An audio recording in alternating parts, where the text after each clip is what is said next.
tous, bien-aimés frères et sœurs, et shalom à vous qui êtes connectés et à vous aussi qui nous suivez en différé. Que la grâce et la paix vous soient communiquées ce matin. Bien-aimés frères et sœurs, nous vous saluons tous et nous vous souhaitons le bienvenue dans cette école de la grâce de Dieu où, vous savez, nous avons le maître, l'enseignant par l'excellence, le Saint-Esprit. Mais comme le Saint-Esprit travaille avec les hommes, voilà pourquoi il y a des canaux par lesquels l'Éternel fait passer le message. Et ce matin, bien-aimés frères et sœurs, nous sommes ensemble pour pouvoir partager la parole de Dieu, la nourriture spirituelle, la saine nourriture qui nous donne la force et qui nourrit notre esprit. Voilà, bien-aimés frères et sœurs, ce que nous vous donnons comme salutation. Bien-aimés frères et sœurs, aujourd'hui nous répondons à une question qui nous a été posée par notre bien-aimé frère Romaric. Voyez-vous, bon, parfois je cite le nom de ceux qui ont posé les questions, parfois je ne cite pas les noms, tout cela dépend de la personne et aussi donc parfois de ce que l'Esprit nous fait dire. Voilà, donc notre bien-aimé frère Romaric, il nous a posé cette question telle que je l'ai postée sur le thème. Donc, c'est la question du frère. J'ai juste fait copier-coller et voilà que j'ai mis, afin que cela nous sert de thème de ce matin. La question qui a été posée, frère, dans Colossiens chapitre 1 au verset 15. Que veut dire le premier-né de toute la création? Alléluia, gloire à Dieu. Que l'Éternel nous soit favorable, bien frères et sœurs. Restez connectés, soyez connectés, partagez la vidéo et que l'Éternel vous soit richement favorable. Que veut dire, bien-aimés frères, dans Colossiens chapitre 1, verset 15, que veut dire les premiers-nés de toute la création? J'espère et je pense que, bien-aimés frères et sœurs, vous tous qui nous suivez, et vous serez d'accord avec moi, et surtout aujourd'hui dans le monde des réseaux sociaux, vous l'avez déjà suivi ou vous l'avez déjà vu ou vous l'avez déjà entendu. Très souvent, lorsqu'il y a des débats entre les chrétiens et les musulmans, alors on nous sort certains versets pour nous dire, pour nous prouver, pour contredire la divinité de Christ, pour contredire la divinité de Jésus. Et souvent, les gens, ces gens-là, donc nos frères qui sont dans l'islam, et parfois, très souvent, ils prennent ces versets pour signifier que Jésus ne peut pas être Dieu, Christ ne peut pas être Dieu parce que la Bible dit que lui, il est le premier-né de toute la création. Donc, s'il est le premier-né de toute la création, c'est qu'il a été créé. Alors, s'il a été créé, il ne peut pas être Dieu. Voyez-vous? Donc, ce sont ces genres de débats que nous écoutons, que nous attendons là-bas, à gauche, à droite, que très souvent, bon, parfois, aujourd'hui, moi, je ne m'intéresse plus de ces débats-là parce que ça devient presque monotone. C'est toujours les mêmes constats, c'est toujours les mêmes écritures qu'on nous soulève pour pouvoir discrédibiliser plutôt la divinité de Christ. Parce que les musulmans disent que voilà, dans Colossiens chapitre 1, verset 15, dans votre Bible, il est écrit que Christ, il est le premier-né de toute la création. Donc, si Christ est le premier-né de toute la création, c'est que Christ, c'est une créature. Mais aujourd'hui, bien aimé, nous allons expliquer, par la grâce que Dieu nous a donnée, la signification de ces mots. La signification de cette phrase, le premier-né de toute la création. Qu'est-ce que cela veut dire? Voilà la question que frère Romaric nous a posée. Qu'est-ce que cela veut dire, les premiers-nés de toute la création? Est-ce que cela prouve, cela affirme que Christ, que Jésus, c'est une créature? Est-ce que cela prouve que Jésus, c'est quelqu'un qui a été créé? Alors, si Jésus, si ces phrases, si ce verset, si ce terme, le premier nœud de toute la création veut dire que Christ est une créature, alors il ne pourra pas être Dieu. Mais bien aimé, voyez-vous, lorsque nous lisons la Bible, nous vous disons toujours, il faut pouvoir chercher à comprendre le contexte. Parce que quand vous ne lisez pas le contexte du texte, donc vous prétendez, tout ce que vous allez dire, ça devient un prétexte. Vous prétendez que la Bible dit que Christ a été créé. Mais je vous dis que Dieu nous fera grâce de pouvoir parcourir la Bible pour pouvoir expliquer qu'est-ce que ce mot veut dire. Et vous allez comprendre que les premières nées de toute la création ne veut pas dire que Christ a été créé.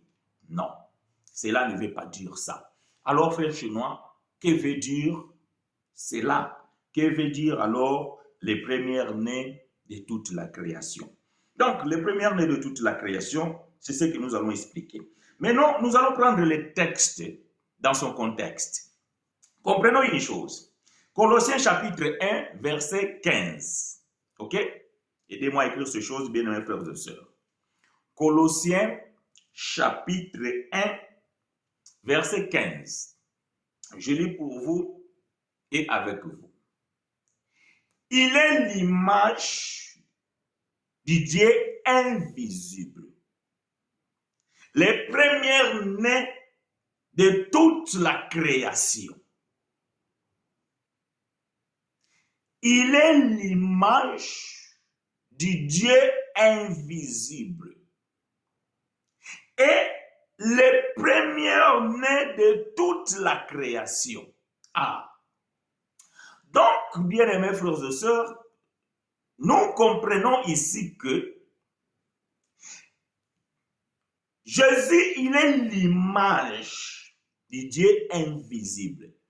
La Bible déclare que personne ne peut voir Dieu et vivre. Parce que Dieu est esprit, il est invisible. Mais la Bible nous dit que ce Dieu qui est invisible, il s'est fait représenter par un corps qu'on appelle Jésus. Si il s'est fait présenter par un corps qu'on appelle Jésus, c'est qu'il est lui-même. Voyez-vous? Parce que mon image, il reflète moi. C'est que le vrai, ce qui est original, ce que les gens ne voient pas, il est représenté par son ombre, par son image. Mais la question ici, bien aimé, c'est de savoir est-ce que lui qui est le premier-né de toute la création, est-ce qu'il a été créé ou c'est lui qui a créé? Est-ce que je me fais comprendre? Je répète. Est-ce que Jésus, c'est une créature ou c'est un créateur? Mais la Bible elle répond. Verset 16. Donc, il n'y a plus de débat. Donc, on conclut parce que la Bible, elle répond elle-même. Écoutez verset 16.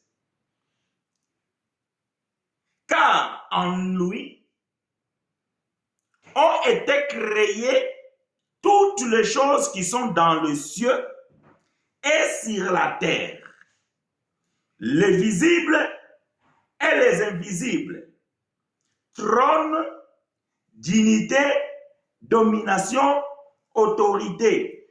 Tout a été créé par lui et pour lui. Il n'y a plus de débat.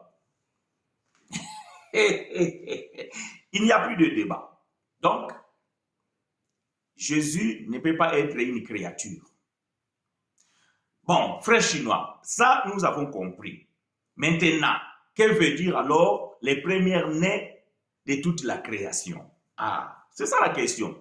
Parce que tout ce que frère chinois est tenté de dire là, ça ne répond pas à la question.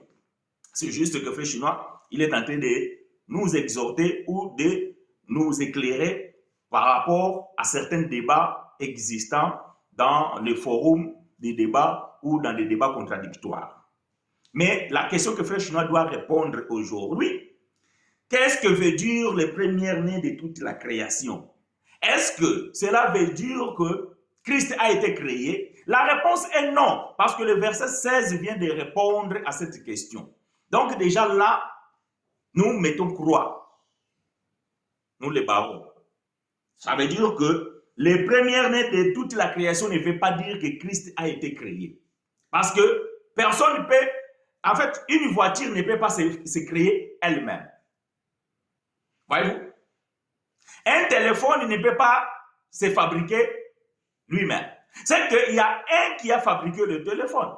Donc le téléphone, c'est quelque chose qui a été fabriqué, mais le téléphone ne fabrique personne ou rien. Donc, ici, c'est que dans cette phrase, le premier-né de toute la création ne veut pas dire que Jésus a été créé. Alors, qu'est-ce que cela veut dire, frères chinois?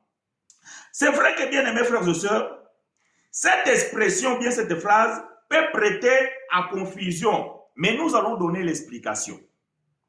Parce que quand nous lisons comme ça brutement, c'est sûr que ça peut prêter à confusion. Parce qu'il y a le mot création. Mais vous savez, nous disons que la Bible, c'est un livre qui a des paraboles, hyperboles, allégories, force d'expression, il y a le sens figuré, il y a beaucoup de paramètres à tenir compte lorsque vous lisez la Bible. Et cette Bible, bien aimée, a été écrite la majorité par des Juifs. Et les Juifs, ils avaient un langage qui parfois, nous les autres, nous avons la difficulté de pouvoir comprendre ou de pouvoir discerner. Alors, nous allons parcourir la Bible pour expliquer quoi? Pour expliquer que le premier-né de toute la création ne veut pas dire que Christ a été créé. Alors, qu'est-ce que cela veut dire? Donc, nous allons pouvoir comprendre, bien aimé, que premier-né de toute la création, ou juste le mot premier-né, c'est un rang. Voyez-vous, c'est un rang. C'est une catégorie. C'est, comment dirais-je? C'est une position élevée. C'est une autorité. C'est une suprématie. Je bénis l'Éternel Dieu pour notre sœur Fanny qui m'a écrit ce mot dimanche passé que j'ai cherché. C'est une suprématie. Ça veut dire que être premier-né, c'est quelque chose qui te met au-dessus. Ça te place à haut rang. Voyez-vous? Ça te met au-dessus de l'eau. Ça te place au-dessus des choses. Ça te place au-dessus de ce qui existe. Voilà ce que veut dire première-né. Ne veut pas dire que c'est toi qui es sorti en première dans le ventre de maman. Biologiquement, cela est valable. Voyez-vous? Biologiquement, on peut aussi dire que ça, c'est le premier-né parce qu'il est né d'une famille. C'est le premier de la famille. Donc, ça te place au-dessus. Avant toi, on n'a pas eu de frères ni de sœurs. Toi, tu es la tête. Donc, tu es le premier. Tu es au-dessus. Mais le premier-né peut dire aussi une autorité suprême. Ça veut dire qu'on peut dire que la première personnalité d'un pays, c'est le président de la République. Cela ne veut pas dire qu'il est le plus âgé ou c'est lui qui est le plus intelligent de tous. Non.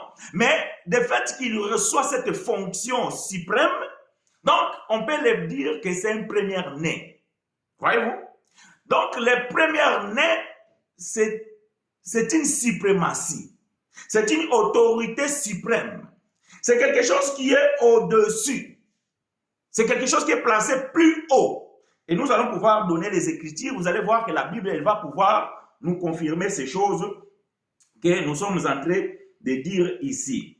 Donc, ce que la Bible dit ici veut dire tout simplement que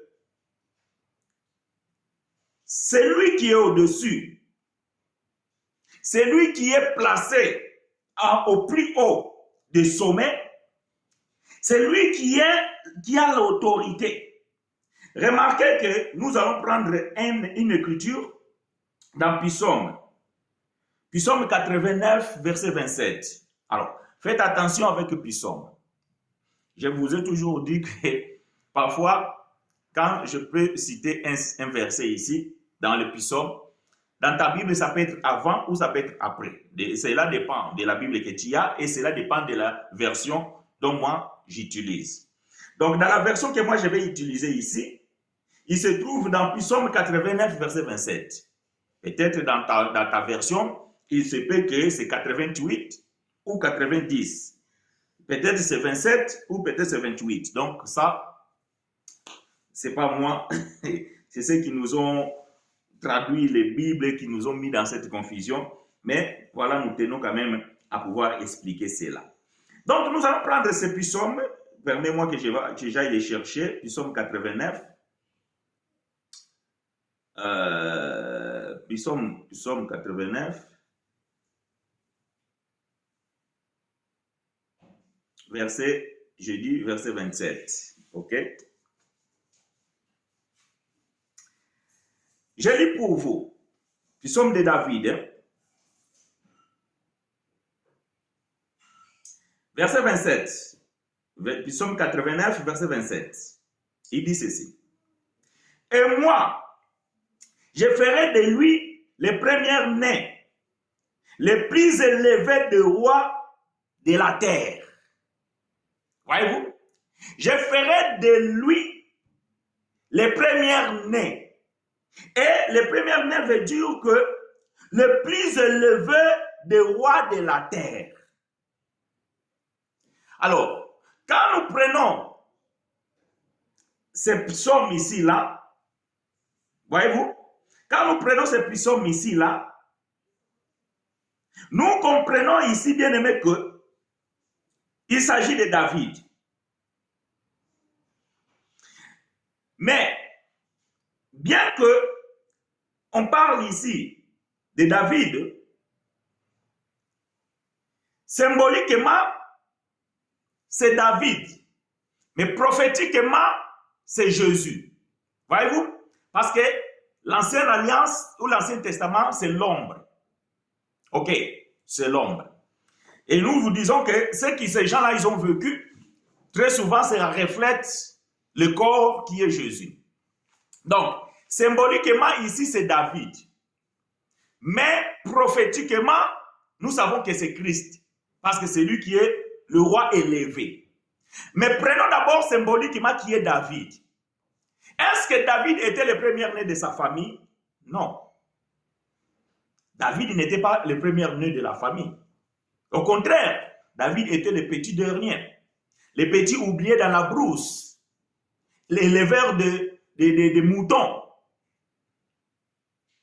Mais quand le prophète Samuel va venir dans la maison d'Isaïe, il va pouvoir dire que Dieu m'a envoyé ici pour oindre. Alors le père a fait sortir les fils. Il y avait des costauds, les grands, les beaux gosses. Les gens bien faits, qui avaient la stature, l'âge. Même les prophètes étaient impressionnés. Et les prophètes voulaient se précipiter, mais Dieu l'a arrêté. Il a dit que non. Les premiers-nés, c'est lui que je vais élever au rang de grand roi. Il n'est pas ici. Alors le prophète va poser la question, est-ce qu'il y a un de tes enfants qui manque ici? Le père va dire oui, mais c'est un petit garçon. Dis tout. C'est un petit que j'ai abandonné dans la brousse là-bas pour qu'il puisse apprendre parce que c'est un petit un peu turbulent. C'est un petit qui peut-être il ne m'écoute pas. Donc, même le père, il avait une négligence vis-à-vis de David. Parce que dans la pensée de son père, David ne peut pas être le roi. Il y a ses grands frères qui sont là. D'ailleurs, le premier fils, il est là, l'aîné. Mais Dieu ne voyait pas les premiers-nés tant que celui qui est sorti dans le ventre. Mais Dieu voyait les premiers-nés, celui que Dieu a choisi pour qu'il devienne le roi élevé. Donc, symboliquement, David n'était pas le premier-né de la famille. Mais Dieu dit que et moi je ferai de lui le premier-né. Voyez-vous? Bien qu'il n'est pas le premier-né de la famille, mais Dieu fera de lui le premier-né. Pourquoi? Parce qu'être premier-né, c'est être au-dessus. C'est avoir une suprématie. C'est avoir une autorité. C'est avoir une position élevée. Voyez-vous? Et c'est cette position que Dieu a voulu donner à David. C'est là donc symboliquement David était élevé au plus rang de l'autorité, qui était la royauté. Et Dieu a dit que je ferai de lui le premier-né. Donc ça n'a rien à voir ici avec quelqu'un qui est sorti de ventre. Parce que vous allez comprendre que Colossiens chapitre 1 verset 15, même beaucoup de prédicateurs, ils se sont heurtés là-dessus pour dire que Christ c'est la première créature. Non, Jésus n'a pas été créé. Et je suis désolé. Christ n'a pas été créé.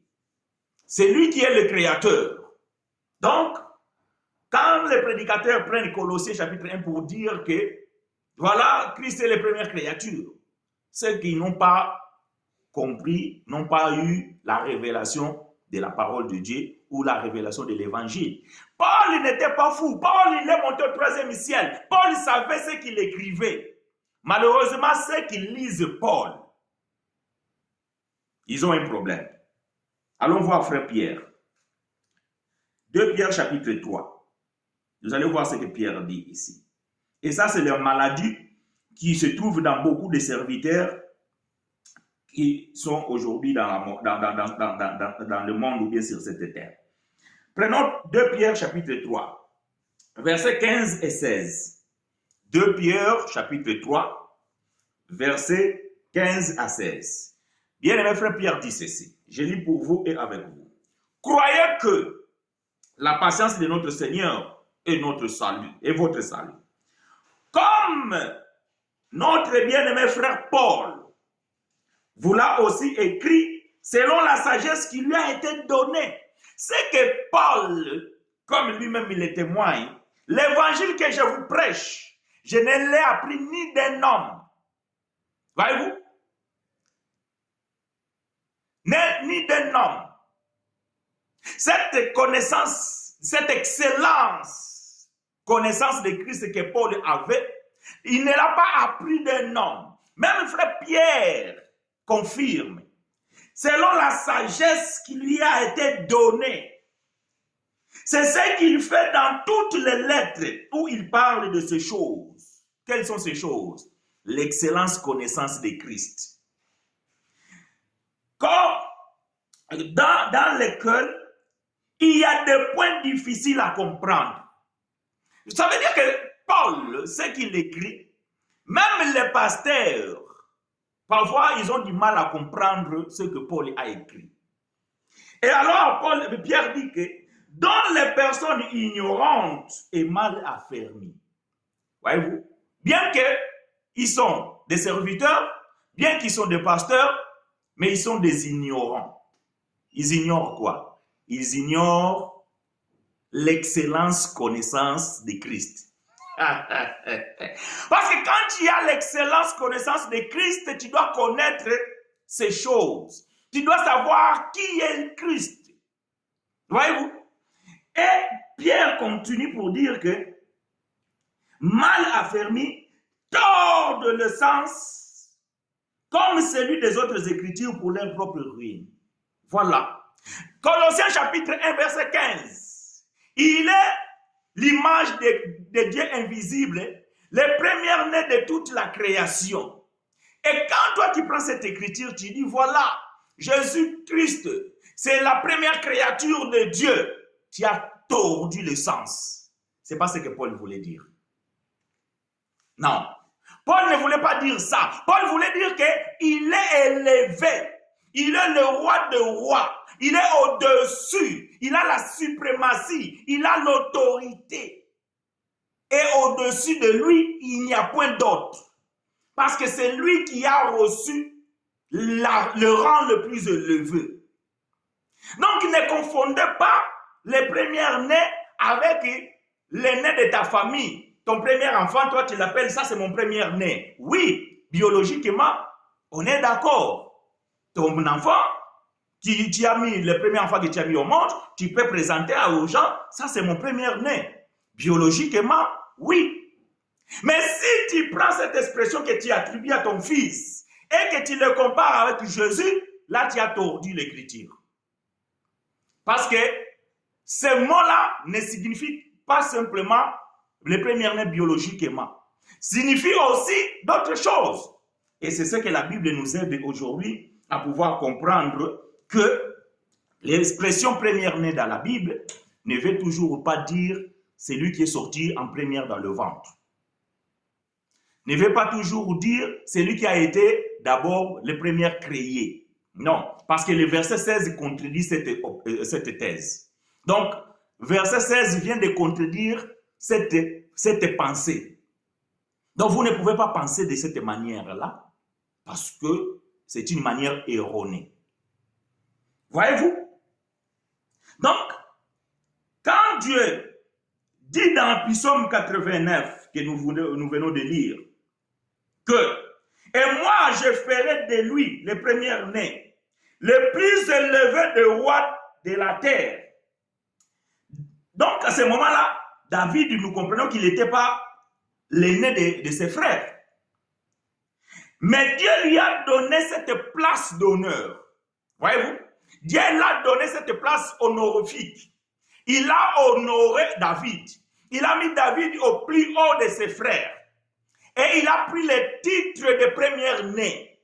Pas parce qu'il est sorti les premières dans le ventre de sa maman. Non, mais c'est parce qu'il a pris cette place élevée qui n'a pas été donnée à n'importe qui. Mais prophétiquement, nous comprenons que cette phrase-là, depuis Psaume 89, donc c'était l'ombre du véritable roi de rois, qui est Jésus.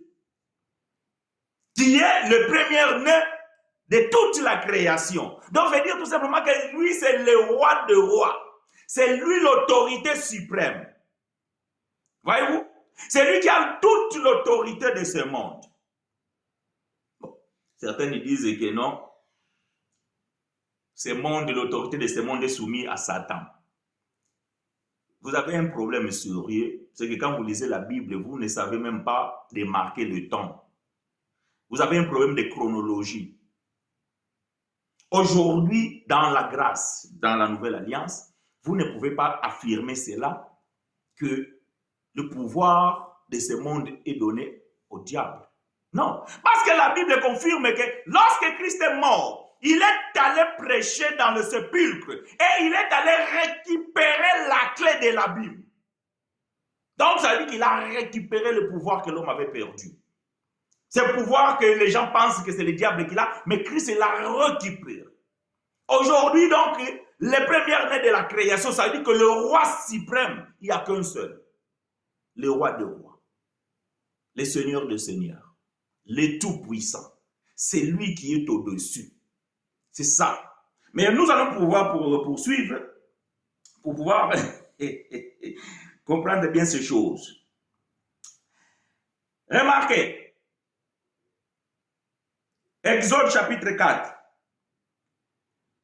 Prenons Exode chapitre 4, verset 22.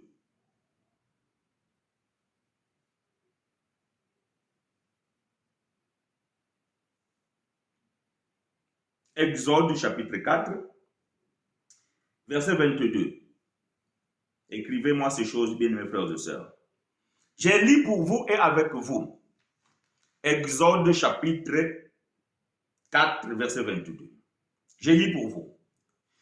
Tu diras à Pharaon, ainsi parle l'Éternel, Israël est mon fils, mon premier-né. Maintenant, la question que nous posons. Est-ce qu'Israël, c'était le premier peuple que Dieu a créé? Non. Et pourquoi alors Dieu dit que Israël est mon fils et mon premier-né? Parce que Dieu avait choisi ce peuple et il les a mis au-dessus. Il les a donné l'honneur de pouvoir avoir pour Dieu le Dieu créateur. Et qu'ils sont le peuple de Dieu. Donc, dans ce monde-là, bien que Dieu avait créé déjà Adam, et Adam a eu des enfants, et il y a eu des populations, il y a eu des peuples. Mais parmi ce peuple-là, Dieu a choisi un seul peuple. Et Dieu l'a mis au-dessus de tous les autres peuples. Et Dieu l'a donné le titre de premier-né. Voyez-vous? Dieu l'a donné le titre de premier-né. Cela veut dire quoi? Qu'Israël était le premier peuple créé? Non. Mais pourquoi alors Dieu va dire qu'Israël est mon fils premier-né? Parce qu'ils ont reçu l'autorité, ils ont reçu l'honneur, ils ont reçu la suprématie, un peuple élu de Dieu, un peuple choisi de Dieu, un peuple placé au-dessus de tout le peuple, de tous les autres, de tout autre peuple. Voilà pourquoi ils ont reçu le titre de premier-né. Ça, c'est dans le symbolique. Parce que nous savons bien que prophétiquement, il s'agit de Jésus. Je pense qu'il n'y a pas longtemps, on avait vu ça et nous avons expliqué que cette écriture, Matthieu, il les reprend aussi et nous les trouvons aussi dans le livre de Osée, là où la Bible dit que je appellerai mon fils hors de l'Égypte. Et en parlant de cela, donc il faisait déjà allusion prophétiquement de Jésus qui devait aussi fuir avec ses parents en Égypte et que Dieu devait lui rappeler. Mais dans la symbolique ici, Israël était élevé. Israël était placé plus haut de tous les autres peuples. Donc c'était un peuple qui avait le privilège d'avoir un Dieu. Que l'Éternel te soit favorable, frère Vatomène. J'aime ça. Voilà. Donc, ça c'est en portugais. Mas tu dirás ao faraó, ainsi diz o Senhor, Israel é meu primeiro filho. Voilà. Le primogénite. Donc, bien aimés frères et sœurs, voyez-vous, le mot premier-né de toute la création, cela ne veut pas dire que Jésus était la première créature que Dieu a créée. Non. Cela veut dire que c'est lui qui a reçu l'autorité de dominer tout. C'est lui qui avait la représentabilité de Dieu comme Israël il avait aussi reçu. Voilà pourquoi ce titre, voyez-vous, le premier-né c'est un titre honorifique qu'on peut donner à un enfant biologiquement né. Le premier, mais on peut aussi donner à un enfant qui est cadet, le cas de David, mais qui a reçu le pouvoir au-dessus de tous les autres.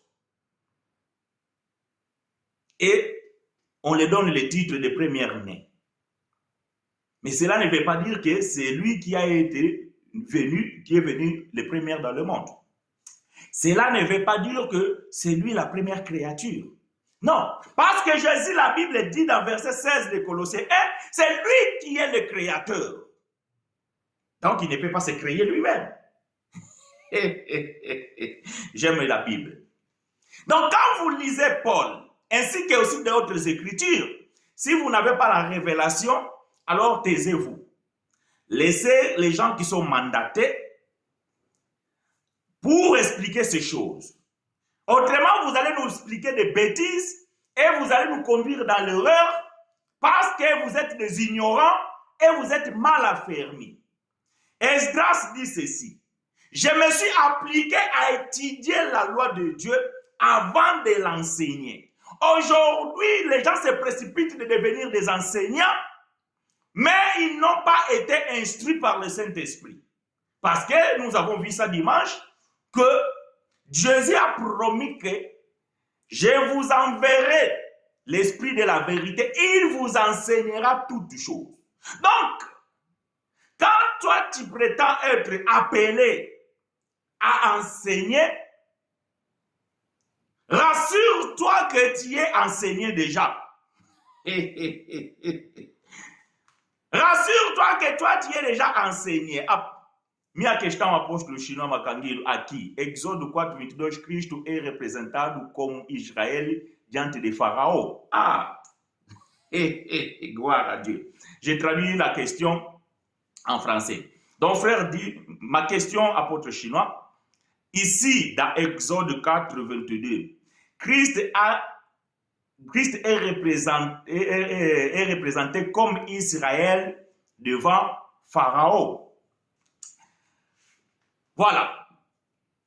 On va ouvrir cette parenthèse pour répondre à la question parce que ici, vous le savez, nous sommes dans une école et donc dans une école, lorsque les questions sont posées, donc nous devons y répondre. Si nous n'arrivons pas à répondre, donc nous vous disons, nous allons faire des recherches, nous allons revenir pour répondre. Mais la question du frère est accessible à notre connaissance, donc nous allons pouvoir répondre à cette question.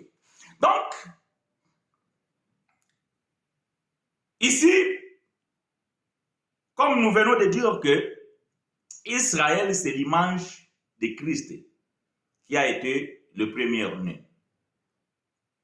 Maintenant, ici, je vais prendre l'écriture, voilà. Donc, 22 dit, tu diras à Pharaon, ainsi parle l'Éternel, Israël est mon fils, mon premier-né. Donc, Pharaon ici, il est l'opposant. Voyez-vous? Ici, Pharaon, c'est l'opposant.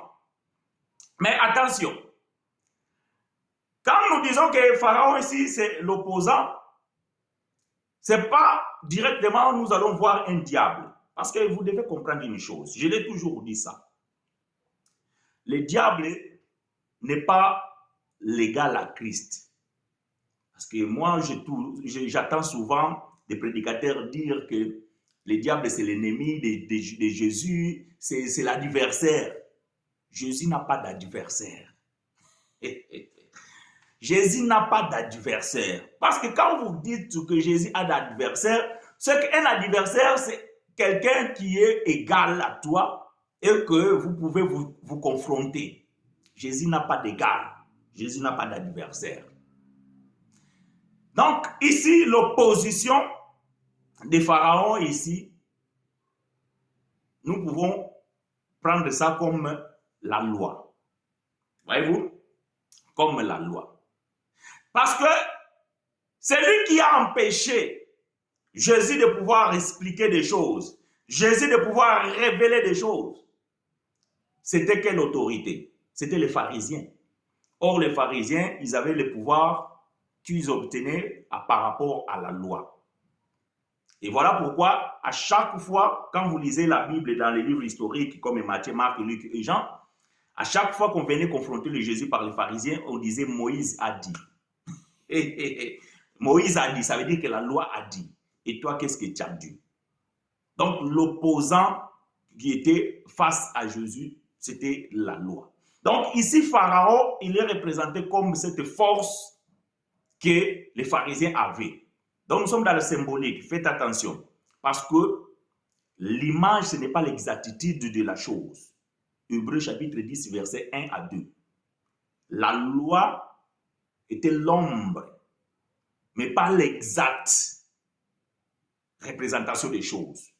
Donc, la loi, donc ici, quand nous lisons cette écriture, ce n'est pas l'exactitude. Voilà pourquoi, quand je parle que Pharaon ici représente la loi, donc ne cherche pas à comprendre ça littérairement, parce que ce n'est pas l'exactitude. Donc, la révélation typologique, ce n'est pas l'absolu. Ça, c'est différent avec la révélation prophétique. Un jour, nous allons expliquer ces choses pour que le peuple de Dieu puisse comprendre. Nous avons la révélation prophétique et nous avons la révélation typologique. Donc là, je suis dans la typologie. Et donc, je comprends ici, donc, Israël face à Pharaon, c'est comme Jésus face à la loi.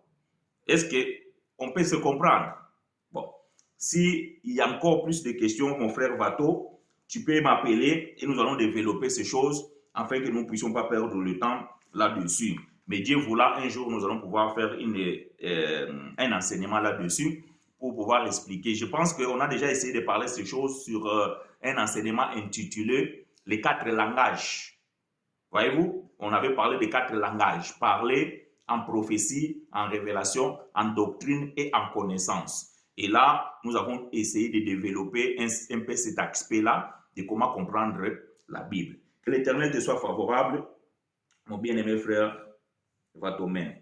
Donc, nous disions ici que les premières nées ne veut pas toujours dire que celui qui est né en premier. Mais c'est une suprématie. Ça veut dire quelqu'un qui reçoit un pouvoir. Voyons voir Genèse chapitre 49. Genèse chapitre 49, verset 3. Genèse, nous sommes en train de parcourir la Bible pour pouvoir expliquer bien ces choses. Genèse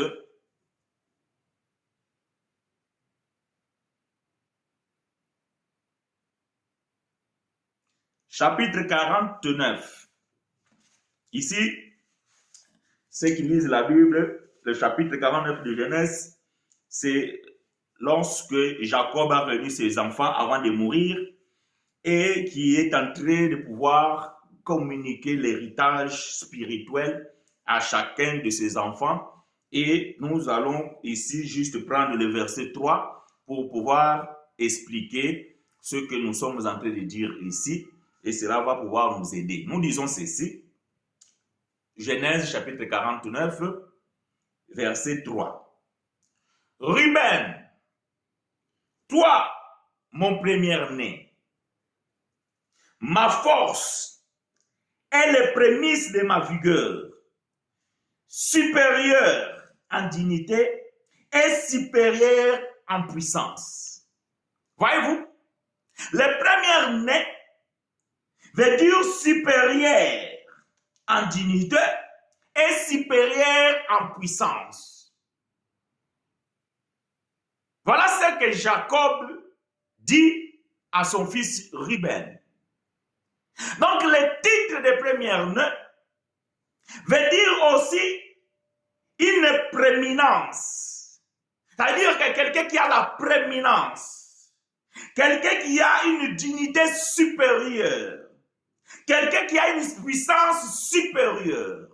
Et donc, ce titre-là, bien-aimé, c'est un titre qui revient à Jésus. C'est un titre qui est digne à lui seul. C'est lui qui est digne. C'est lui qui est honorable.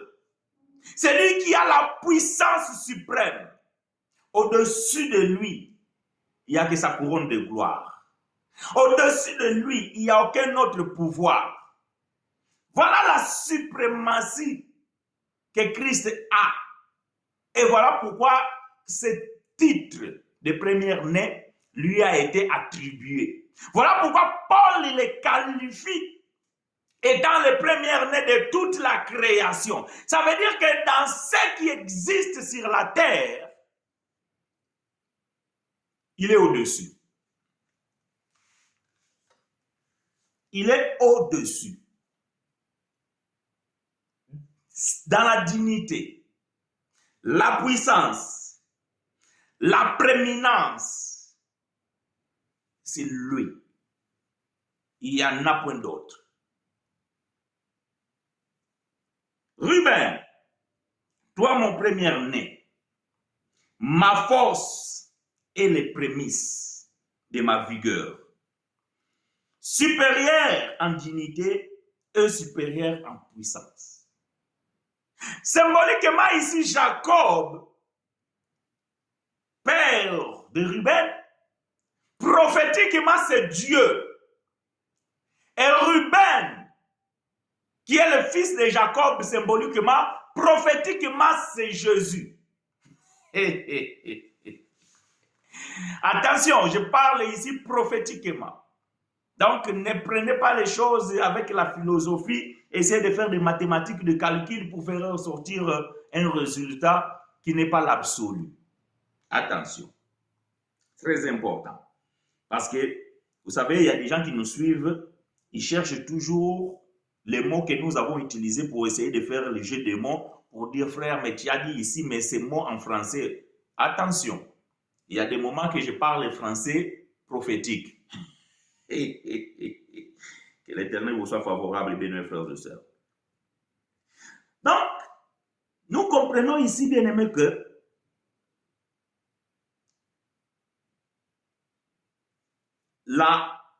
le titre de première-né, c'est un titre qu'on a donné à quelqu'un qui est supérieur en dignité et supérieur en puissance. Et c'est ce titre que revient à Jésus. Prenons Deutéronome 21, 17. Ici, nous allons expliquer encore une autre portion. Donc aujourd'hui, on va parcourir la Bible et vous allez comprendre à chaque fois que vous allez trouver ces mots première-né, la signification, elle colle parfaitement à la personne de Christ. Deutéronome 21, verset 17. Je lis pour vous et avec vous.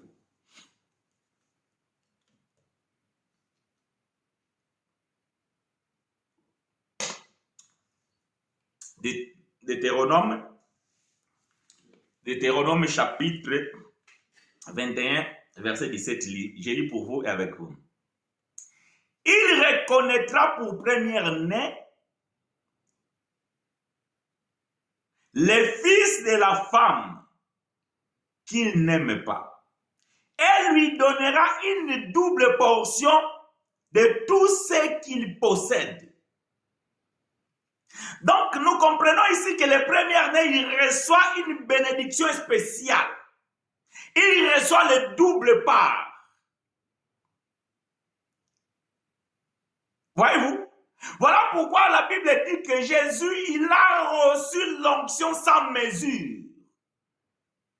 Parce que, bien aimé, nous avons aussi une onction avec mesure. C'est-à-dire que l'onction que moi j'ai, c'est la même onction que toi tu as. Donc, moi, je ne peux pas être, mon onction n'est pas supérieure à toi. Parce qu'aujourd'hui, les gens ils pensent que le pasteur peut donner l'onction à quelqu'un. Le pasteur n'a pas l'onction à te donner. Parce que toi et le pasteur, vous avez la même onction. Ce que vous avez des différences, c'est la grâce, le don. Mais l'onction que moi j'ai, c'est la même onction que toi tu as. Le seul qui a reçu l'onction sans mesure, c'est le premier-né de toute la création.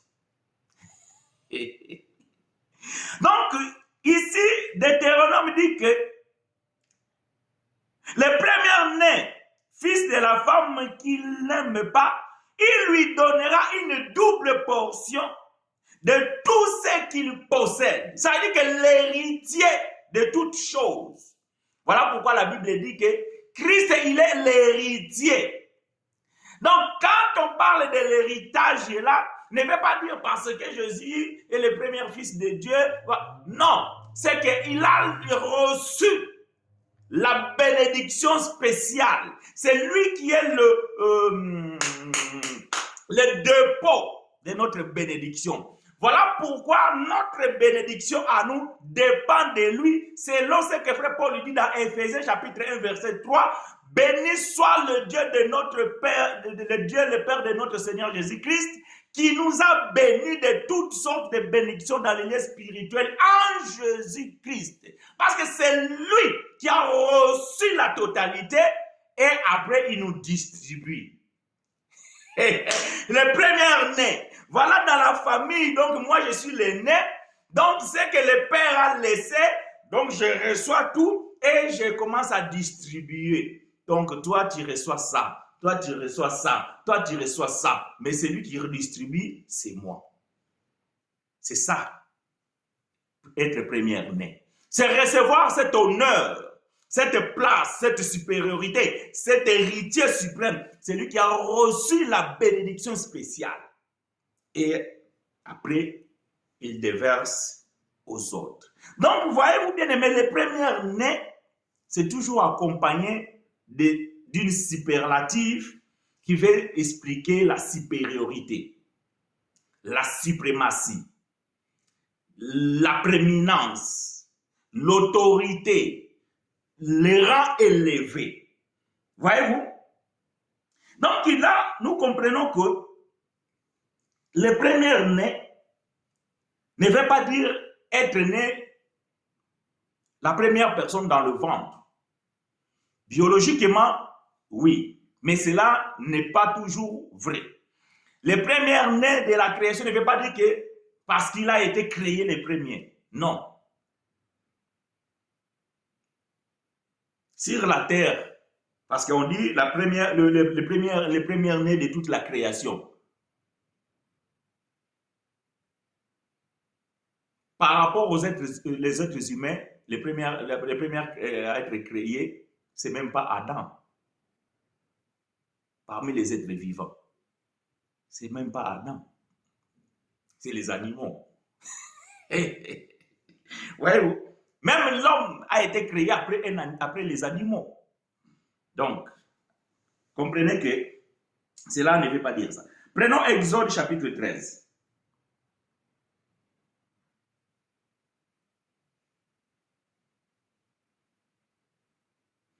Prenons Exode chapitre 13. Nous sommes en train d'expliquer tout simplement qu'est-ce que cela veut dire parce que frère Romary qui nous a posé la question, Colossiens chapitre 1 verset 15, frère chinois, que veut dire le premier-né de toute la création? Et j'ai compris la question du frère par rapport à ce débat. Parfois, vous allez voir des pasteurs devant les musulmans, ils ont du mal à se défendre parce que les musulmans disent, voilà, la Bible dit que votre Seigneur Jésus qui vous dit que c'est Dieu, mais il est le premier créé, le premier de la création, donc il a été créé. Non, non, non, non. Les musulmans n'ont pas la révélation. Voilà pourquoi quand vous débattez avec ces gens-là, ce n'est pas la peine, c'est perte du temps. Parce que vous n'allez pas les convaincre parce que vous êtes obligé de rester littérairement. Parce que si vous montrez ces choses prophétiquement, ils ne vont pas vous suivre. Si vous rentrez dans la révélation, ils ne vont pas vous suivre. Parce qu'ils sont dans la lettre. Mais vous, vous savez que la lettre tue. Ces hommes sont morts. Parce qu'un bon musulman, il doit connaître la Bible. Et vous allez comprendre que parfois même, ils maîtrisent la Bible plus que les chrétiens. Mais quelle est la Bible qu'ils maîtrisent? C'est la lettre. Et c'est ce qui tue. Et ces gens-là sont morts à cause de la lettre. Mais nous, les enfants de Dieu, nous n'avons pas la lettre. Nous avons l'explication de la lettre. Parce que l'explication de la lettre, c'est l'esprit qui fait vivre la lettre qui est morte. Mais si vous restez que dans la lettre, vous allez mourir. Malheureusement, même beaucoup de pasteurs chrétiens, ils sont morts dans la lettre. Parce que quand ils lisent Paul, ils ne comprennent pas ce que Paul veut dire et ils tordent le sens des Écritures de Paul. Nous disions quoi? Romains chapitre 13, verset 2. Non, Exode, autant pour moi. Exode chapitre 13, verset 2. Je lis pour vous. Consacre-moi tout premier-né parmi les enfants d'Israël, tant des hommes que des animaux. Ils m'appartiennent. Voyez-vous, ici on donne un autre sens des premiers-nés. Le premier-né, c'est lui qui doit être consacré pour Dieu. Or, nous comprenons et nous savons que celui qui est consacré avant toute autre chose, ou bien avant tout autre homme, c'est Jésus. C'est Christ. C'est lui qui a été consacré. Être consacré, ça veut dire être choisi ou envoyé, mis à part pour un service. Or, celui qui a été mis à part avant tout, c'est Christ. Voilà pourquoi le titre de premier-né lui revient de droit. Lui revient de droit. Lui, il est le premier-né, le premier consacré pour Dieu.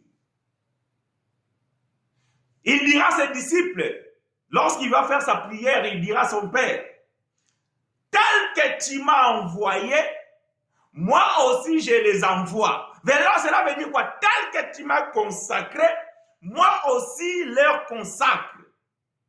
Tel que tu m'as engagé, moi aussi je les engage. Parce que le mot consacré, c'est tout simplement veut dire ça. Un engagement, recevoir un engagement de la part d'un supérieur. Tel que tu m'as engagé, moi aussi je les engage. Tel que tu m'as consacré, moi aussi je les consacre. Donc celui qui a été consacré, d'abord c'est le premier-né. Donc, c'est lui qui a reçu la suprématie. Voilà pourquoi, dans Exode, on dit ici, consacre-moi tout premier-né. Et vous allez faire attention, même en Israël, quand on disait comme ça, consacre-moi tous les premiers-nés, cela ne voudrait pas dire celui qui est sorti les premières dans le ventre. Non. C'est lui qui avait l'étoile de Dieu. Nous avons vu l'exemple de David. David a été consacré, alors, étant que premier-né.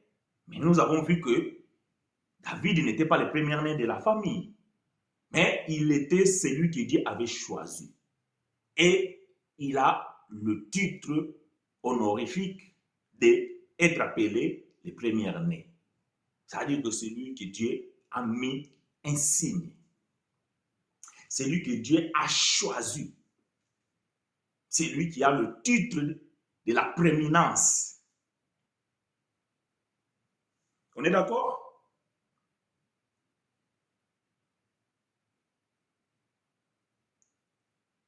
Romains chapitre 8.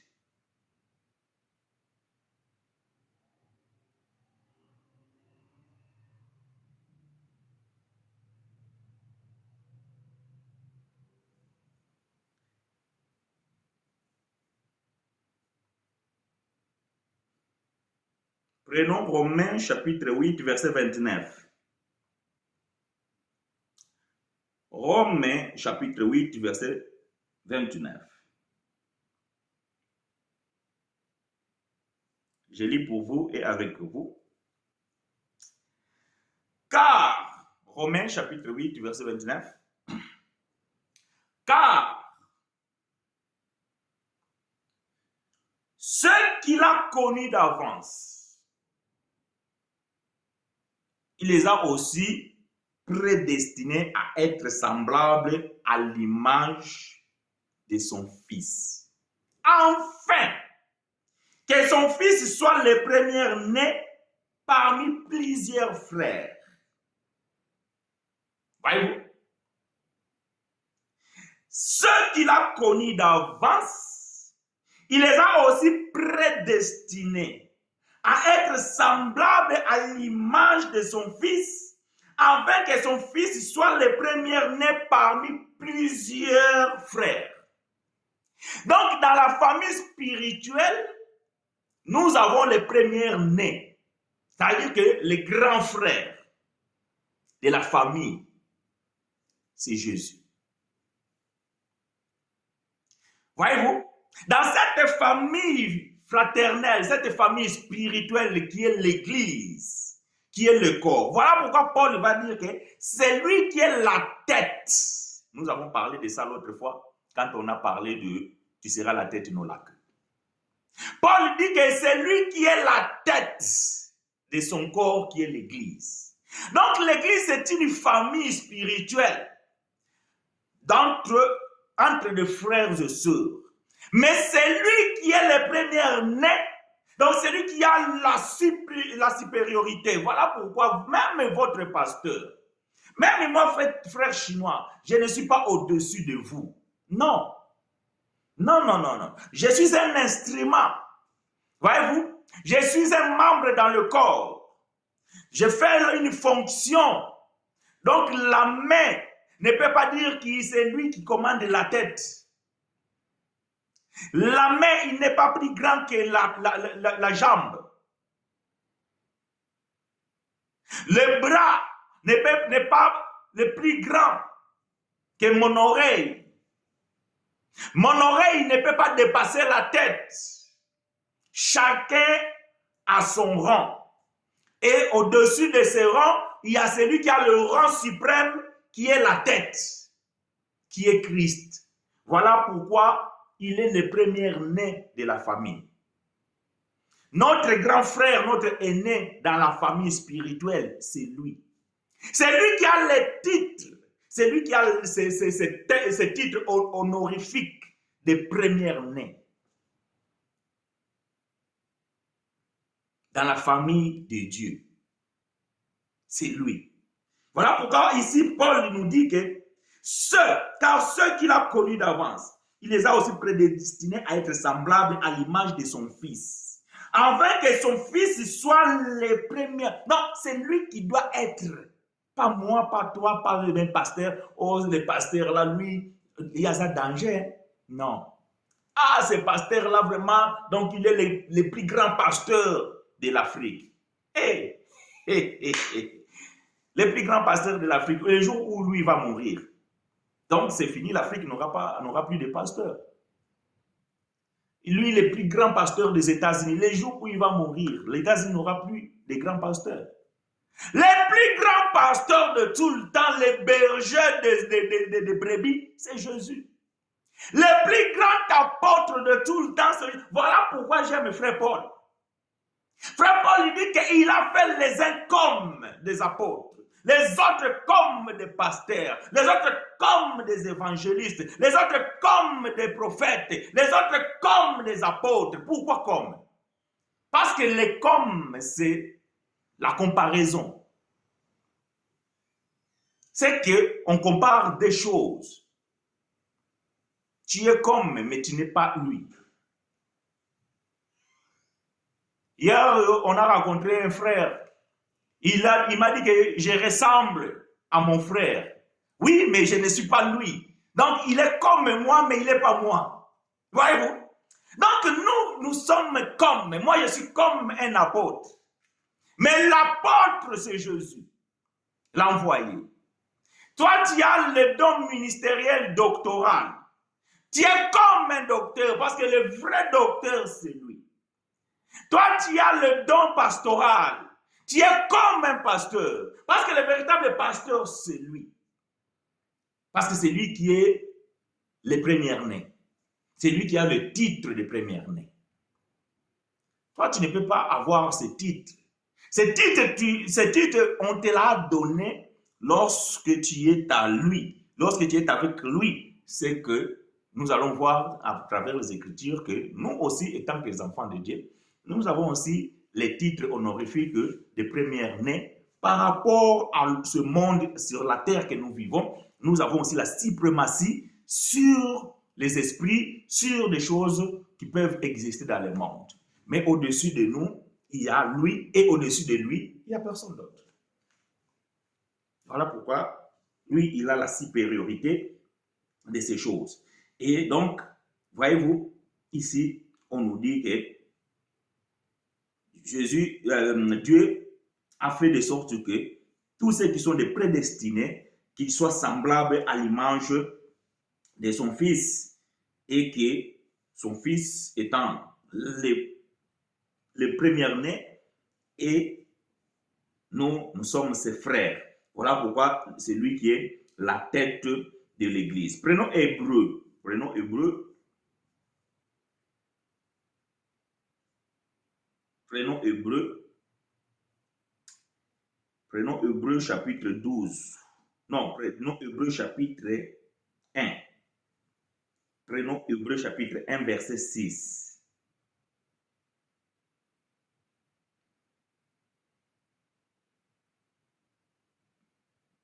Hébreu chapitre 1, verset 6 nous dit quoi?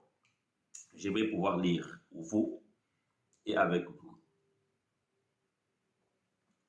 Hébreu chapitre 1, verset 6. Et lorsqu'il introduit de nouveau dans le monde les premiers-nés, suivez attentivement.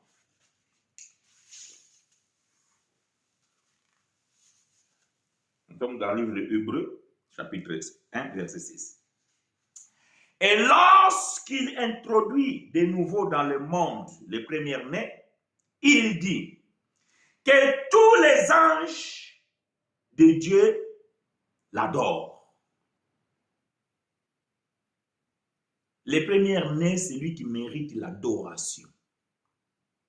Et vous le savez, celui qui mérite l'adoration, on l'appelle qui? Dieu. On n'adore que Dieu.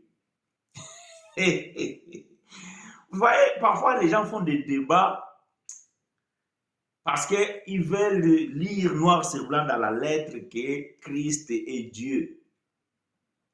Tant qu'ils n'ont pas vu comme ça écrit noir sur blanc, donc pour eux, donc, ils n'ont pas convaincu. Arrêtez de débattre avec ce genre de personnes.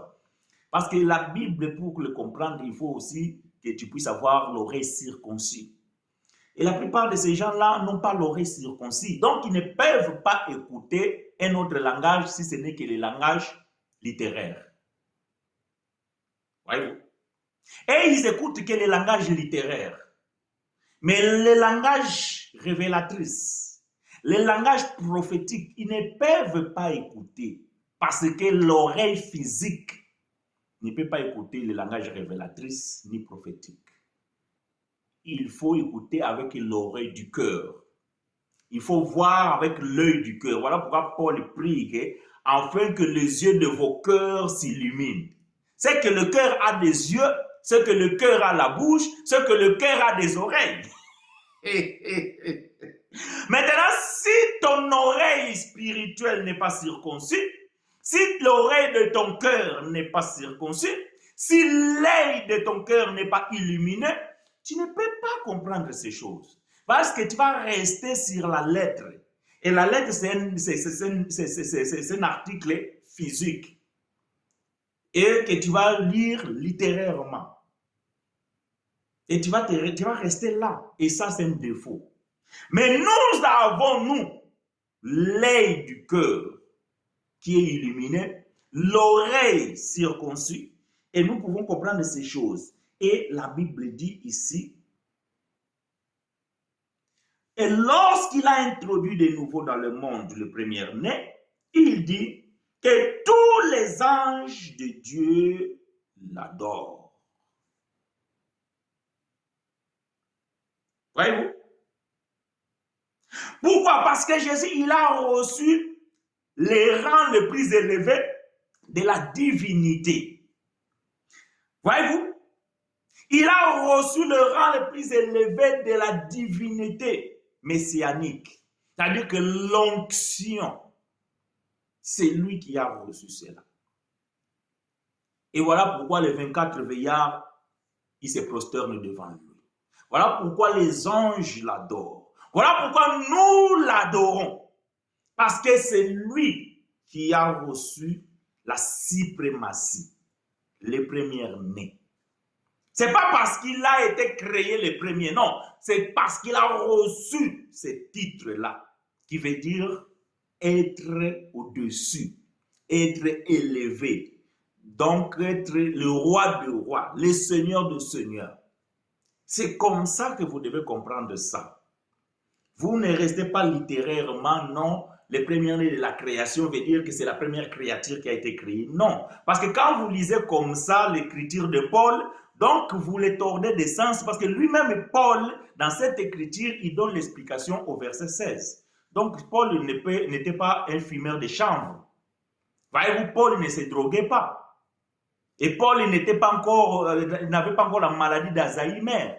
Pour dire que non, mais comment Paul ici, il nous dit que ici Jésus a été créé et ici il nous dit que c'est Jésus qui a créé. Non, Paul n'a pas dit ça, c'est toi, avec ta compréhension tordue, avec ton ignorance, tu tords le sens de l'écriture de Paul. Mais Paul ne voulait pas dire ça. Voilà l'explication que nous sommes en train de porter, afin que vous soyez éclairés et que vous puissiez comprendre ces choses. Et quand vous voyez ces charlatans-là qui cherchent à débattre sur ces thèmes-là, faites-les comprendre qu'il n'y a pas de débat parce que vous n'avez pas les yeux du cœur ni les oreilles du cœur. Donc, vous écoutez ce qui est physique et vous voyez que ce qui est physique. Donc, ce n'est pas la peine parce que nous rentrons dans la profondeur de la compréhension des Écritures parce que l'Évangile, c'est la révélation, ce n'est pas l'inspiration. Est-ce que nous sommes d'accord? Que l'Éternel vous soit favorable. Voilà donc, bien aimé, que Hébreu ici nous dit que c'est lui qui reçoit l'adoration des anges et du peuple. C'est lui qui a le titre honorifique de premier-né, à savoir Christ, notre Seigneur. Donc voilà que nous allons comprendre, même dans la résurrection, il est le premier. Maintenant, vous allez comprendre que dans la Bible, avant que Jésus vienne, il y a eu des gens qui ont été ressuscités. Mais quelle est la différence entre la résurrection de ces gens-là et la résurrection de Jésus? C'est que ces gens-là qui ont été ressuscités, ils sont où? ils sont morts de nouveau. Pourquoi? Parce qu'ils sont revenus avec leur corps mortel. Quand ces gens-là ont ressuscité, l'exemple de Lazare, l'exemple de l'enfant de la femme de la veuve de Sarepta, exemple de la sœur Tabithe, etc., etc. Tous ces gens-là qui ont ressuscité, ils sont revenus dans la vie avec le corps mortel. Voilà pourquoi ils devaient mourir encore définitivement. Mais celui qui a ressuscité et qui a reçu le corps glorieux, en premier, c'est Christ. C'est ainsi que la Bible nous dit. C'est ce que la Bible dit ici. Colossiens chapitre 1, verset 18. J'aime ça. Colossiens chapitre 1, verset 18. Il est le commencement, les premiers-nés d'entre les morts, afin d'être en tout les premiers. Donc, même par rapport à la mort, il est le premier. Parce qu'il y a cette mort quand tu meurs, avec l'espoir de ressusciter et revenir à la vie éternelle. Celui qui a connu cette mort, le premier, c'est lui.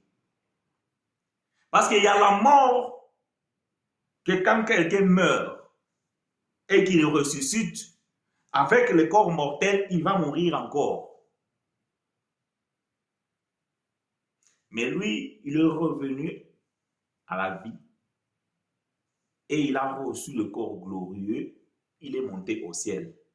Parce que, bien-aimé, dans le ciel, la chair et le sang ne peuvent pas hériter. Donc, pour y aller, il faut recevoir le corps glorieux, tel que Frère Paul l'a dit dans 1 Corinthiens chapitre 15. Et ici, Paul dit qu'il a le commencement, le premier-né d'entre les morts, afin d'être en tout les premiers. La première personne qui a ressuscité et qui a reçu le corps glorieux, c'est lui. Voilà pourquoi le titre de premier-né lui a été accordé. Apocalypse chapitre 1, verset 5. Apocalypse chapitre 1, verset 5.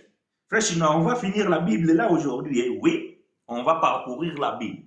Parce que ces choses, bien-aimés, vous devez les comprendre. Parce que ce que je suis en train de dire ici, je l'appuie avec les Écritures.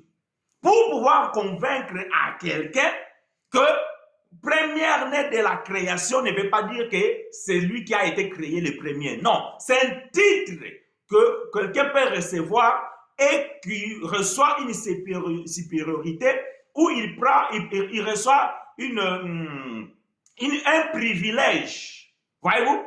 Il reçoit un privilège. Et cela, bien-aimé, n'a rien à voir avec le fait que tu es né le premier de la famille ou que tu es je ne sais pas quoi. Non. Apocalypse chapitre 1, verset 5, qui nous dit quoi? Apocalypse chapitre 5. Et de la part de Jésus-Christ, les témoins fidèles, les premiers-nés de mort. Voyez-vous? Les premiers-nés de mort. Donc ici, c'est la même idée qu'on a ici, c'est la même idée avec le Colossiens chapitre 1, verset 18, que celui qui a vaincu la mort, c'est Christ. Lui, il a vaincu la mort. Et il est ressuscité et il est vivant. Gloire à Dieu.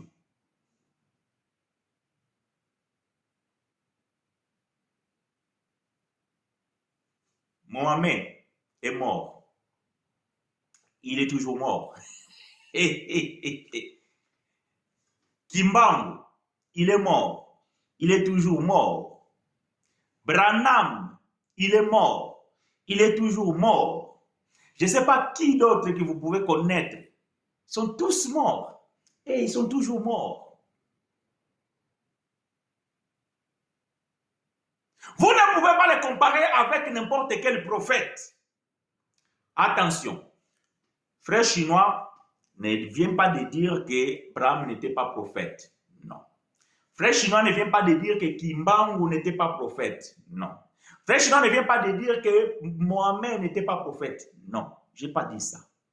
Mais j'ai dit tout simplement que quand vous voulez mettre Jésus au titre de ces gens-là, vous commettez une erreur.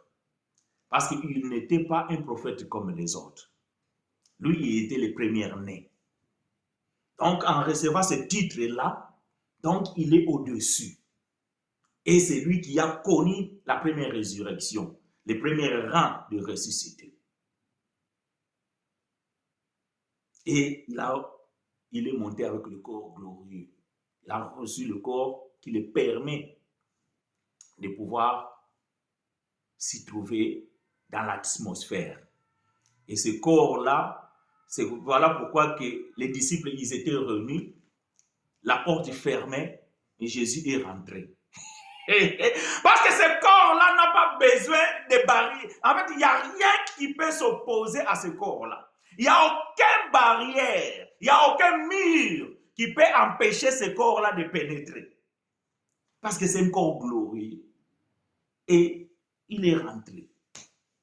Bien que dans ce mystère-là, on peut expliquer d'autres choses parce que vous allez voir que, donc, malgré qu'il avait ce corps-là, à certains moments, il devait manifester le corps charnel pour prouver certaines choses, pour donner sens à certaines choses. Mais nous le savons que la chair et le sang ne peuvent pas hériter le royaume de Dieu. Que l'Éternel vous soit favorable. Donc, vous voyez bien aimé que même par rapport à la mort et la résurrection, il a reçu le titre de premier-né. C'est que le titre, c'est que le mot premier-né, cela ne veut pas dire être né, cela ne veut pas toujours dire être né le premier dans la famille. Cela ne veut pas toujours dire que non, être créé en premier. Donc vous ne pouvez pas simplifier les choses et résoudre que Jésus a été créé parce que la Bible appelle les premiers-nés d'entre le premier-né de toute la création. Non. Le premier-né de toute la création ne veut pas dire qu'il a été créé le premier. Non. Non, non, non, non. Donc, nous avons parcouru les Écritures et nous avons vu que là, ça, c'est une prééminence. Et cette prééminence, Dieu nous l'a aussi donné. Christ aussi nous a aussi donné cette prééminence par rapport aux êtres vivants sur la terre. Tout un enfant de Dieu, il a aussi reçu la suprématie. Voilà pourquoi il faut que tu sois fier. Voilà pourquoi il faut dire aux démons, il faut dire à ceux qui vous, je sais pas comment on les appelle, ou les sorciers ou tout ça, étant enfant de Dieu, tu es au-dessus parce que tu as reçu la suprématie, tu as reçu la priorité, tu as reçu aussi la puissance parce que toi aussi, Dieu t'a classé, Jésus t'a classé au rang des premiers-nés parce que tu fais partie de cette assemblée qui est l'assemblée de saints, l'assemblée des premiers-nés qui est l'église corps de Christ et tu dois être aussi fier et tu dois aussi exercer ton pouvoir, ta puissance sur ce qui est sur cette terre. Mais au-dessus de toi, il y a Christ qui est le premier-né, qui est le premier de tout et les dernières de tout. Nous allons voir cette écriture dans Hébreux chapitre 12 verset 23 et nous allons mettre point virgule parce que nous avons parcouru presque la Bible et nous avons démontré que ces choses, bien aimés frères et sœurs, donc, ont des significations très importantes. Alors, bien aimés, vous devez connaître ces choses. Hébreux chapitre 12 verset 23.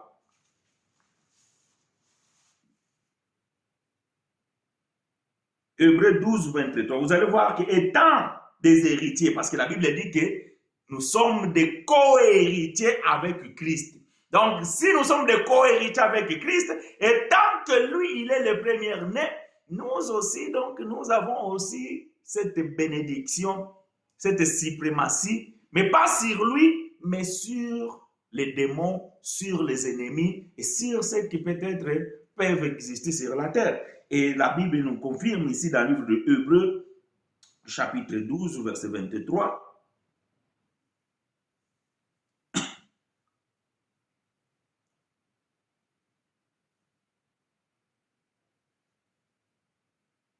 Je vais même commencer par le verset 22. Verset 22, Hébreux chapitre 12, 22, 23. Hébreux chapitre 12, verset 22, 23. Mais vous êtes approchés de la montagne de Sion. Attention, le vous ici, donc c'est le peuple hébreu, les chrétiens de l'autre foi. Mais comme c'est une question doctrinale, donc nous aussi, étant des élus de Dieu, étant des enfants de Dieu, nous sommes dedans. Parce que vous allez comprendre ici que la montagne de Sion, la nouvelle Jérusalem, c'est tout simplement la nouvelle alliance, selon l'explication de mes bien-aimés frère Paul dans Galates chapitre 4. Voilà. Donc, mais vous êtes approchés de la montagne de Sion, de la cité du Dieu vivant, la Jérusalem céleste, des myriades qui forment le cœur des anges, de l'assemblée des premiers-nés. Ah, voyez-vous, l'assemblée des premiers-nés, c'est l'Église, corps de Christ, inscrit dans les cieux, du juge qui est le Dieu de tous, des esprits, des justes, parvenus à la perfection. L'Église est parvenue à la perfection parce que Jésus, il a lavé. Il a d'abord purifié les pécheurs qui ont connu la loi et il a lavé ceux qui commettaient les offenses, qui étaient des païens, pour former le corps qui est né à la croix, qu'on appelle l'Église. Et Paul dit ici que c'est une assemblée des premiers-nés. Cela ne veut pas dire que nous sommes arrivés avant les autres dans le monde. Non. Cela veut dire tout simplement que Dieu nous a placés à un niveau élevé et que nous avons le pouvoir sur les ennemis. Nous avons le pouvoir sur la terre.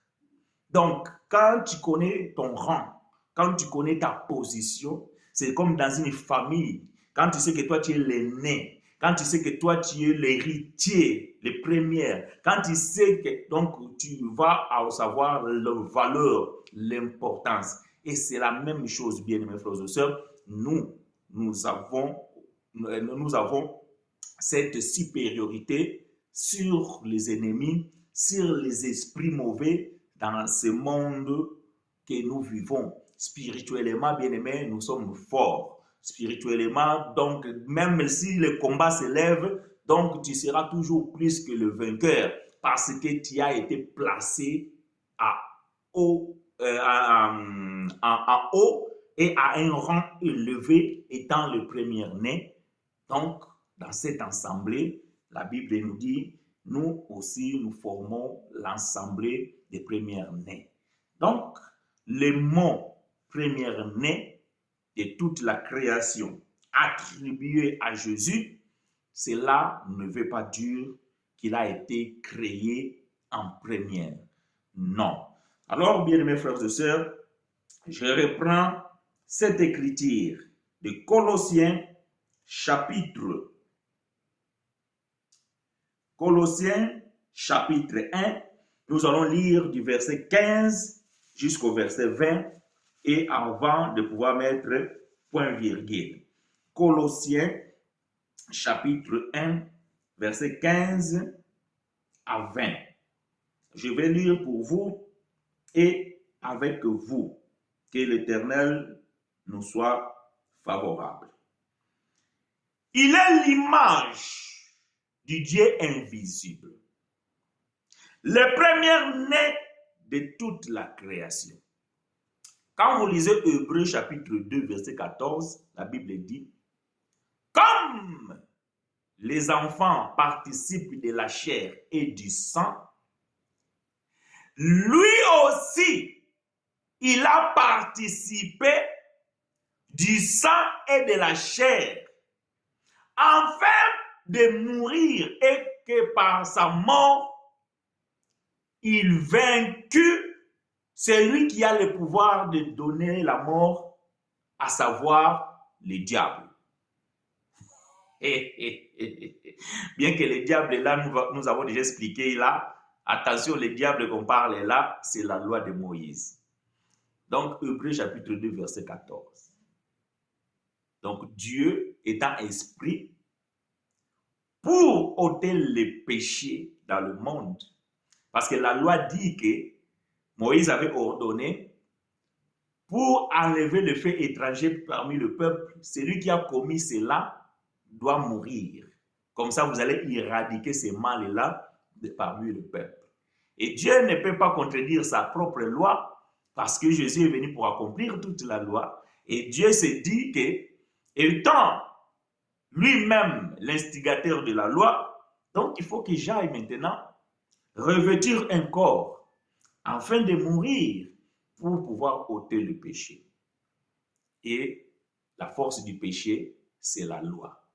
Alors, voilà pourquoi Hébreux chapitre 2, verset 14 nous dit, afin de vaincre celui qui a le pouvoir de donner la mort, c'est-à-dire le diable. Le diable est là, c'est la loi.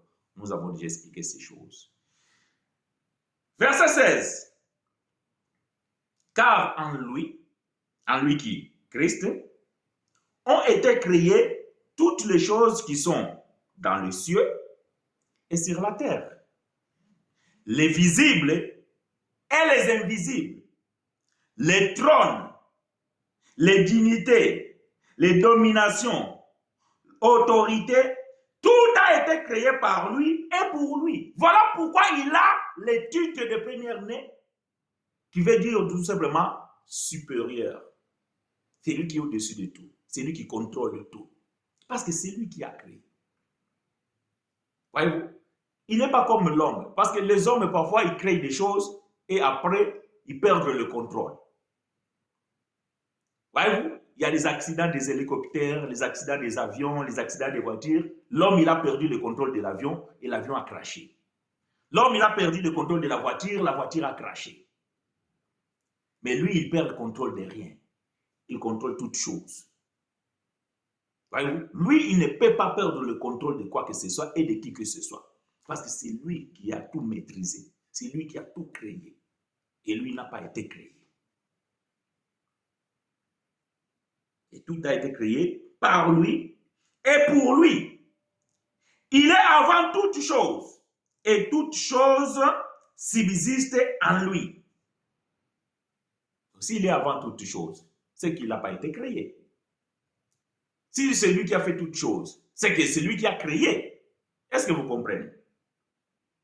Il est la tête du corps de l'Église. Il est le commencement, les premiers-nés d'entre les morts, afin d'être en tout les premiers. Donc nous avons déjà expliqué cette portion.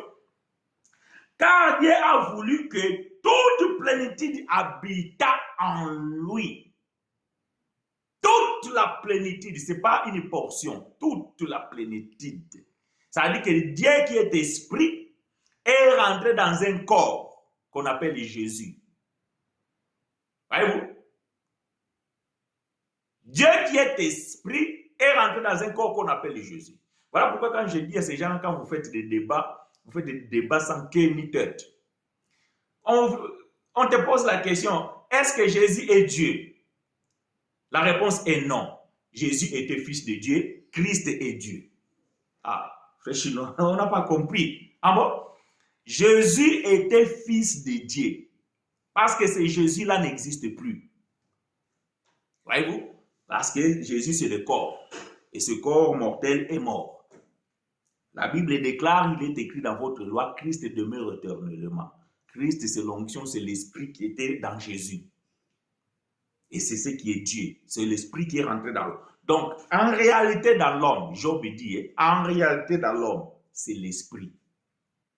Parce que le corps est mortel. Mais l'esprit est vivant. Voilà pourquoi Ecclésiaste dit, quand tu meurs, tu es poussière, tu retournes dans la poussière. Mais ton esprit retourne au Père. Il y a quelques jours, il y a une sœur qui m'a posé la question. Je ne sais pas si c'était la sœur Sandra, je ne sais pas, je parle avec qui. Je pense que peut-être c'est la sœur Sandra. Elle m'avait posé la question par rapport au corps de Christ. Parce que dans la Bible, on nous montre que quand Jésus a été, quand il est mort, on ne l'a pas enterré, on l'a enseveli, on a mis tout ça, voilà. Je lui dis tout simplement, ma soeur, c'est que il y a des choses que nous devons comprendre. Même la science ne peut pas l'expliquer. Un homme, bien, un humain, pour pouvoir naître, il a besoin de chromosomes masculins et de chromosomes féminins. Et Jésus, lui, il est né juste avec les chromosomes féminins, il n'avait pas de chromosomes masculins. Donc, je pense que les chromosomes féminins, je pense que c'est 23. Et donc, il n'avait pas de chromosomes masculins. Donc, même déjà le corps de Jésus, c'est un corps mystérieux. Vous ne pouvez pas le comparer avec votre corps. Parce que la Bible dit, c'est par la vertu du Saint-Esprit. Voyez-vous? C'est que ce corps-là était différent à notre corps. Donc, il faut faire beaucoup d'attention. Il y a des choses mystérieuses qui sont dans la Bible que si Dieu ne te révèle pas, alors ne t'hasarde pas à parler parce que tu vas commettre des erreurs. Je ferme la parenthèse. Il est la tête du corps de l'Église. Il est le commencement, le premier-né d'entre les morts, afin d'être en tout le premier. Car Dieu a voulu que toute la plénitude habita en lui. C'est que Dieu est rentré dans un corps. C'est ça, Hébreux chapitre 2, verset 14. Dieu est rentré dans un corps. Il a voulu par lui réconcilier tous avec lui, même tant ceux qui étaient sur la terre que ceux qui est dans les cieux, en faisant la paix par lui, par le sang de sa croix. L'effet bilatéral du sang de Christ. Que l'Éternel, bien-aimés frères et sœurs, vous soit favorable. Est-ce qu'il y a des questions? Vous avez 2 minutes. Vous avez 2 minutes, bien-aimés frères et sœurs, pour poser vos questions sur ce que nous venons de dire ici, ou peut-être aussi sur d'autres sujets. C'est que nous avons répondu là, c'est la question qui a été posée par notre frère Romaric.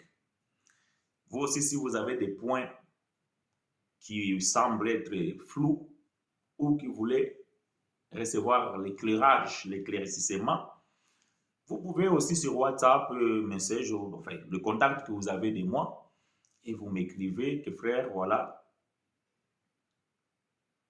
je vais comprendre cette écriture ou bien je vais comprendre cette chose. Ou je veux que frère, tu nous parles sur ce thème.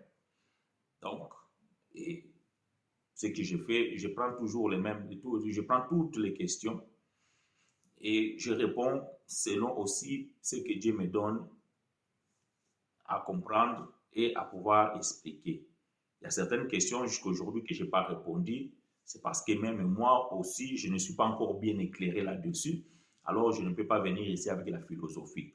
Donc, je répète encore ce que j'ai déjà dit, que si tu as posé une question à frère chinois que jusqu'à aujourd'hui, frère chinois n'a pas encore touché là, il ne faut pas croire que frère chinois, il a oublié. Je n'ai pas oublié, mais parfois, ce que je cherche à rassembler les éléments, et une fois que les éléments sont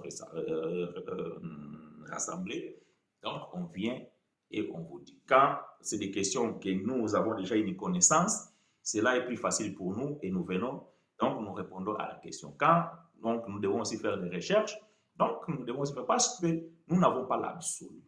Ok? Nous n'avons pas l'absolu. Frère chinois, il ne connaît pas tout.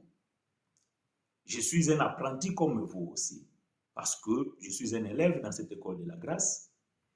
Donc, je dois être enseigné. Et comme je suis un ouvrier avec Dieu, donc après, je viens transmettre ce que je reçois de sa part, afin que vous puissiez vous bénéficier de la même connaissance que l'Éternel m'accorde. Voilà donc, bien mes frères et sœurs, donc, les 2 minutes sont écoulées, personne n'a posé les questions, ceux qui n'ont pas de questions, mais ce n'est pas parce qu'il n'y a pas de questions aujourd'hui qu'il n'y aura pas de questions cet après-midi ou qu'il n'y aura pas de questions demain. Donc, nous avons une semaine pour pouvoir aussi peut-être revenir en arrière, regarder la vidéo ou peut-être aussi donc dans vos méditations, vous pouvez peut-être aussi trouver des questions. Donc, vous pouvez poser la question dans la semaine.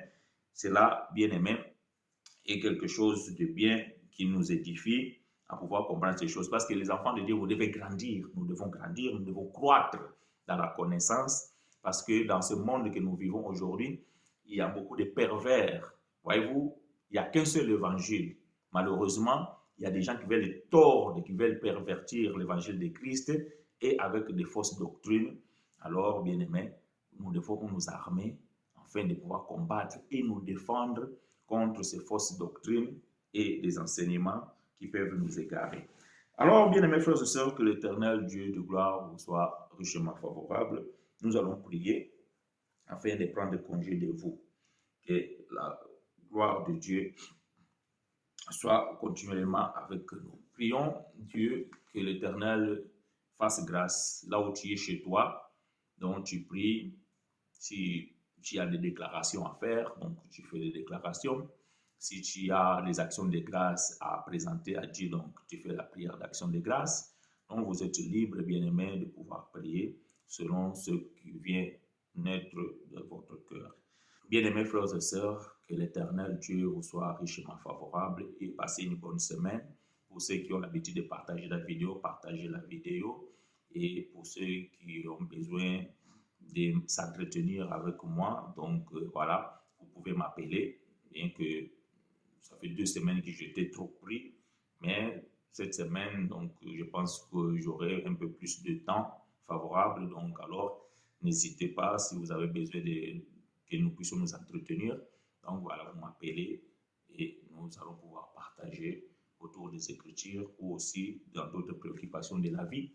Donc l'Éternel nous donne la capacité de pouvoir aider aussi les uns et les autres. Que la grâce de Dieu nous soit accordée. D'ici là, bien-aimés, priez sans cesse, faites des bonnes œuvres et que l'Éternel vous soit favorable. Amen.